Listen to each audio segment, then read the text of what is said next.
ఇప్పుడు మనం పరిశుద్ధులుగా ఉన్నామా లేదా, పరిశుద్ధులుగా ఉన్నామా లేదా అని మనం ఆలోచించుకోవడానికి ఏది కొలమానంగా ఏది మనకు ఉపయోగపడుతుంది, ఎలా చూసుకోవాలి, మనం పరిశుద్ధంగా ఉన్నామా లేదా అని తెలిపేటువంటి ఇన్స్ట్రుమెంట్ ఏమైనా ఉందా? మన బాడీలో టెంపరేచర్ ఎంత ఉందో తెలుసుకునేటువంటి ఇన్స్ట్రుమెంట్ ఉంటుంది మనకి. మనం వెయిట్ ఎంత ఉన్నామో తెలుసుకునేటువంటి వేయింగ్ మిషన్ ఉంటుంది మనకి. మన బాడీలో బీపీ ఎంత ఉందో చెక్ చేసుకునేటువంటి మిషన్ ఉంటుంది. ఎవరైనా షుగర్ పేషెంట్స్ ఉంటే షుగర్ ఎంతో వాళ్ళ ఏ లెవెల్లో ఉందో టెస్ట్ చేసుకోవడానికి టెస్టర్ ఉంటుంది. ఇప్పుడు మనము పరిశుద్ధముగా ఉన్నామా లేమా అని తెలుసుకోవడానికి ఏమైనా టెస్టర్ ఉందా?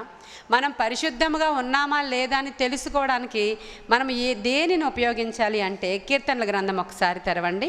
119వ కీర్తన 11వ వచనంలో, నీ ఎదుట నేను పాపము చేయకుండానట్లు నా హృదయంలో నీ వాక్యమును ఉంచుకొని ఉన్నాను అంటున్నాడు. అంటే దేవుని యొక్క వాక్యాన్ని మన హృదయంలో ఉంచుకుంటే ఏం జరుగుతుంది అంటే ఆ వాక్యమే మనకి పాదములకు దీపముగా ఉండి మనము నడవాల్సిన త్రోవలన్నీ కూడా నడిపించుకొని తీసుకుని వెళుతూ ఉంది.